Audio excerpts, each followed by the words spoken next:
আসসালামু আলাইকুম। আশা করি সবাই ভালো আছেন। আল্লাহর রহমতে দেখতে পাচ্ছেন আমাদের কাছে একটা আইটেল ফোন আছে। ফোনটার প্রবলেম হলো আমাদের ফুল শর্ট দেখাচ্ছে।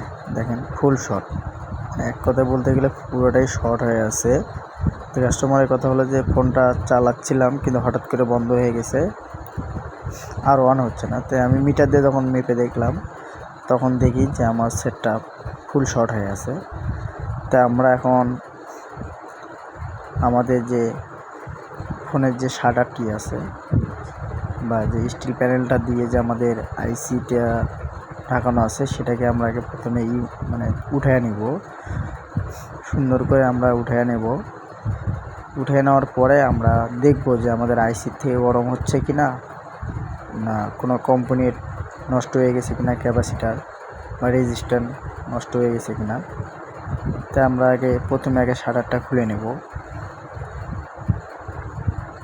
তাই আমরা এটাকে সুন্দর করে খুলে নেব, কেননা কোনো পাস যেন আমাদের ওখান থেকে সরে না যায় বা নষ্ট না হয়। দেখতে পাচ্ছেন অনেক ধোঁয়া বের হচ্ছে।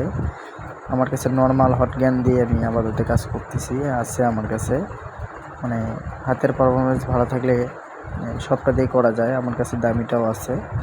তা আমার কাছে এটাই অনেক দিন ধরে আছে, আমার প্রথম থেকেই। এই কাজটা আমার ভালোই লাগে হট গ্যানটা দিয়ে। আমার কাছে আজ পর্যন্ত কোনো ডেট হয়নি আল্লাহর রহমতে। তাই আমরা এটাকে সুন্দর করে খুলে নিলাম। খুলে নেওয়ার পরে আমরা এটা পেট্রোল দিয়ে পরিষ্কার করে নেব সুন্দর করে, কারণ আমরা পেস্ট ব্যবহার করছি। পেস্টে ময়লা থাকলে সমস্যা হয়ে যাবে, এই জন্য আমরা সুন্দর করে পরিষ্কার করে নেব। সুন্দর করে পরিষ্কার করে নেওয়ার পরে আমরা দেখব যে আমাদের কোনো কম্পোনেন্ট গরম হয় কি না এবং কোনো আইসি থেকে প্রবলেম আসে কি না বা শর্টটা কোথায় দেখায় সেটা আমরা ধরব। তা আমার কাছে দামি পাওয়ার সাপ্লাইও আছে, কিন্তু আমার যে ছোট একটা আমি পাওয়ার সাপ্লাই বানিয়ে নিয়েছি, এটা দিয়ে আমি সব ধরনের শর্টগুলোকে রিমুভ করি। এটা দিয়ে আমার কাজ করতে বেশি ভালো হয়, কোনো সমস্যা হয় না। এটা চার্জার সিস্টেম করে আমি বানিয়ে নিয়েছি।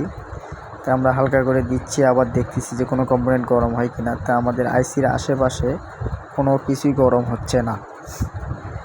আমাদের আইসির আশেপাশে পাওয়ার আইসি থেকে শুরু করে সিপিইউ আইসি থেকে এদিকে কোনো ক্যাপাসিটার বা কোনো কিছুই ফোনটা গরম হচ্ছে না।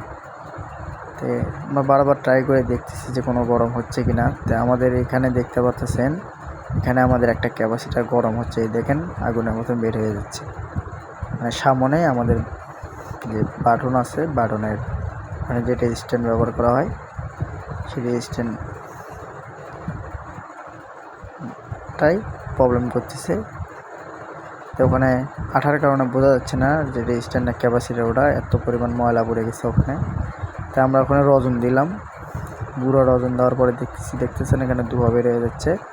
এটা আমাদের ক্যাপাসিটার। আমরা ভেবে নিয়েছিলাম মনে হয় রেজিস্ট্যান্স শর্ট হয়ে আছে বা হয়ে আছে, না আমাদের ক্যাপাসিটার এটা শর্ট। তো আমরা এটাকে সুন্দর করে টুইজার দিয়ে সরিয়ে দিলাম। আমার পাওয়ার সাপ্লাইটার এত ক্ষমতা সেটা আমি বলে বোঝাতে পারবো না আপনাদের। আমার ৬,০০০ টাকার পাওয়ার সাপ্লাই যা করতে পারে না, সামান্য আমার 100-300 টাকা দিয়ে যেটা আমি বানাইছি ওটাই আমার পারফরমেন্স ভালো দেয়। ময়লা ভরে আছে টুইজারে, আমরা পরিষ্কার করে দিই। দেখতে পাচ্ছেন সেটটা কিন্তু আমাদের অন হয়ে গেছে। তো আমরা দেখবো ভালোভাবে সব কিছু আমাদের ঠিক আছে কিনা, কল টল এগুলো আমরা চেক করে দেখব। কারণ আমরা যখন লাইটিং এনতে পারছি, তো আমরা আশা করি বাকি কাজগুলো আমাদের হয়ে যাবে। ভিডিওটা ভালো লাগলে অবশ্যই লাইক কমেন্ট শেয়ার করবেন। সবাই ভালো থাকুন। আসসালামু আলাইকুম।